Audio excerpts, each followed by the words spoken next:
7월 28일 목요일 아침입니다. 오늘 묵상할 본문은 시편 88편 1절부터 18절입니다. 오늘 시도 고라 자손이 하나님을 노래한 겁니다.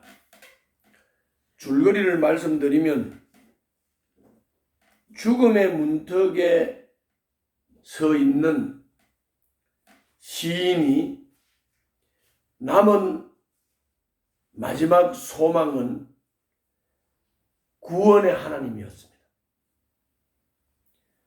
모두 포기하고 떠난 상황에서 기도 외에는 할 수 있는 것이 없다는 것을 고백하는 시입니다. 자, 오늘 이 시편 기자는 자신의 처지가 무덤에 내려가는 사람과 다를 바가 없다고 단식을 합니다. 그는 자신의 공경을 주님이 내린 징계라고 생각을 했습니다. 아마도 시인은 생사를 오가는 깊은 병에 걸린 것으로 보입니다. 가까운 친구들도 기력을 잃은 시인의 곁을 떠났습니다. 가족도 힘이 되지 못했을 것입니다. 시인이 붙들고 탄식하고 원망할 대상은 오직 주님밖에 없었습니다. 마치 욥처럼 그런 상황이었습니다. 그 고백을 본문을 한번 읽도록 하겠습니다. 본문의 1절부터 9절입니다. 주님, 나를 구원하신 하나님, 낮이나 밤이나 내가 주님 앞에 부르짖습니다. 내 기도가 주님께 이르게 하시고 내 울부짖음에 귀를 기울여 주십시오. 나는 고난에 휩싸이고 내 목숨은 소월의 문턱에 다다랐습니다. 나는 무덤으로 내려가는 사람과 다름이 없으며 기력을 다 잃은 사람과 같이 되었습니다.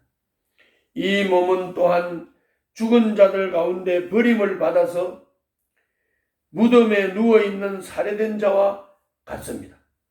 나는 주님의 기억에서 사라진 자와 같으며 주님의 손에서 끊어진 자와도 같습니다. 주님께서는 나를 구덩이의 밑바닥 칠흑같이 어두운 곳에 던져버리셨습니다.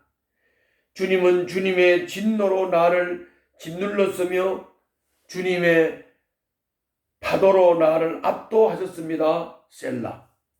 주님께서는 나의 가까운 친구들마저 내게서 멀리 떠나가게 하시고 나를 그들 보기에 역겨운 것이 되게 하시니 나는 갇혀서 빠져나갈 수 없는 몸이 되었습니다. 고통으로 나는 눈마저 흐려졌습니다.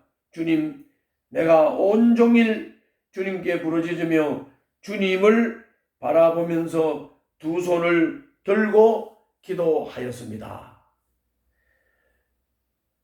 병들어 친구들 떠나고 가족들도 아무런 도움을 줄 수 없는 그런 상황에서 자기 형편을 하나님께 아뢰면서 두 손 들고 기도하게 한다. 이런 고백의 시입니다. 또 시인은 밤새워 기도하고 첫 새벽에 깨어서 부르짖습니다. 자신이 다 죽어가는데도 잠잠하신 까닭이 무엇이냐고 하나님께 호소합니다. 죽은 후에는 기적도 사랑도 정의도 헛된 것이라고 하면서 죽은 사람이 어떻게 찬송할 수 있느냐고 하나님께 반문을 합니다. 살아있을 때 사랑도 공의도 정의도 이게 의미가 있고 가치가 있는 거예요. 죽은 다음에는 아무런 의미가 없는 것이죠. 그 표현을 한번 시로 보겠습니다. 자, 10절부터 14절입니다. 주님은 죽은 사람에게 기적을 베푸시렵니까? 혼백이 일어나서 주님을 찬양하겠습니까? 셀라. 무덤에서 주님의 사랑을, 죽은 자의 세계에서 주님의 성실하심을 이야기할 수 있겠습니까? 흑암 속에서 주님의 기적을, 망각의 땅에서 주님의 정의를 경험할 수 있겠습니까? 주님, 내가 주님께 부르짖고 첫 새벽에 주님께 기도드립니다. 주님, 어찌하여 주님은 나를 버리시고 주님의 얼굴을 감추십니까? 죽으면 찬양도, 죽으면 기적도 아무런 의미가 없는데 죽은 다음에 그걸 할 수 있겠습니까? 죽은 자가 할 수 있겠습니까? 죽기 전에 주님이여 얼굴을 보여주시고, 주님이여 죽기 전에 주님의 사랑을 경험하게 해주십시오. 이런 내용입니다. 자, 병들어 죽음의 문턱에서 친구들도 다 떠나고 가족들도 도움을 줄 수가 없는 이런 상황에서 오직 하나님께만 소망을 두고 부르짖는 이 시인의 안타까움, 이 병든 자의 안타까움을 피부로 느끼고 깨달을 수 있었으면 좋겠습니다. 시인은 어려서부터 병을 앓았던 것으로 보입니다. 그리고 지금 그 병이 위독하여 죽음의 문턱에 이르렀습니다. 시인은 죽음이 두렵고 주님의 형벌이 무서웠습니다. 가족도 친구도 이웃도 포기하고 떠난 상황을 보며 오직 주님 외에는 닥쳐오는 어둠에서 건져줄 리가 없음을 병들어 고통하는 시인은 깨달았습니다. 이렇게 말씀합니다. 15절부터 18절에서 나는 어려서부터 고통을 겪었고 지금까지 죽음의 문턱에서 살아온 몸이기에 주님께로부터 오는 그 형벌이 무서워서 내 기력이 다 쇠잔해지고 말았습니다. 주님의 진노가 나를 삼켰으며 주님의 무서운 공격이 나를 파멸시켰습니다. 무서움이 날마다 홍수처럼 나를 에워쌌으며 사방에서 나를 둘러쌌습니다.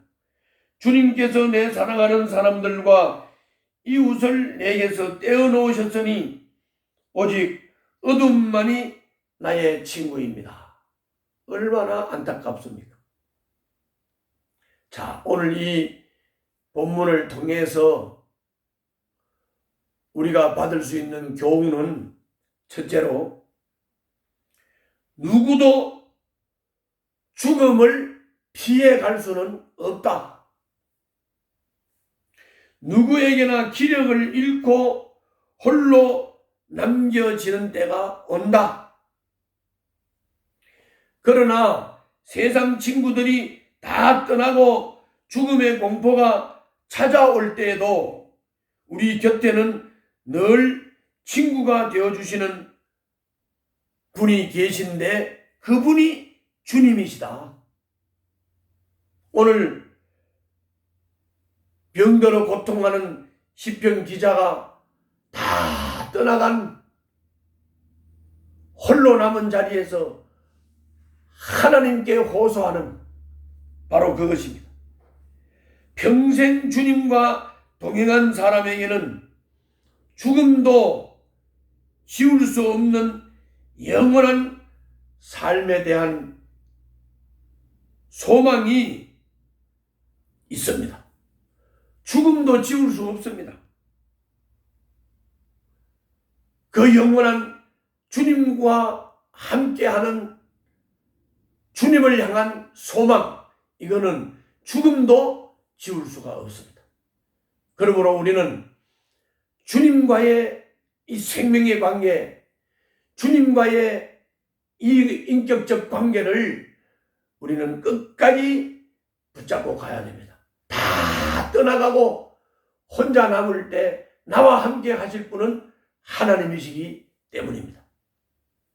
두 번째 교훈은 9절부터 12절인데, 주님의 진노로 죽는다면 그보다 끔찍한 재앙이 없습니다. 그래서 시인은 아직 숨을 쉬는 지금 남은 힘을 다해서 부르짖습니다. 그는 살아서 주님의 용서와 사랑과 성실을 경험하기를 간절히 바랍니다. 아직 살아서 주님을 더 찬양하고 싶고 주님이 행하실 기적과 정의를 더 보고 싶어 합니다. 살아갈 날이 얼마나 남아있던 삶의 이유를 분명히 찾는 것이 중요합니다. 살 날이 길게 남았다, 짧게 남았다가 중요한 게 아니고, 내가 삶을 사는 동안에, 살아있는 동안에 내가 왜 사는지 삶의 이유를 분명히 찾고 깨닫고 삶의 이유와 목적을 분명히 하고 사는 것이 중요합니다.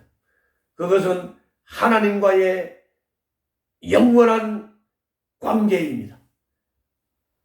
나는 하나님이 지었고 하나님의 영광을 위해서 살다가 하나님의 영광을 위하여 주님의 부르심을 받을 존재라고 하는 확실한 깨달음을 가지고 내가 존재해야 하는 이유, 내가 살아야 하는 이유를 분명히 하는 오늘 하루가 되시기를 바랍니다.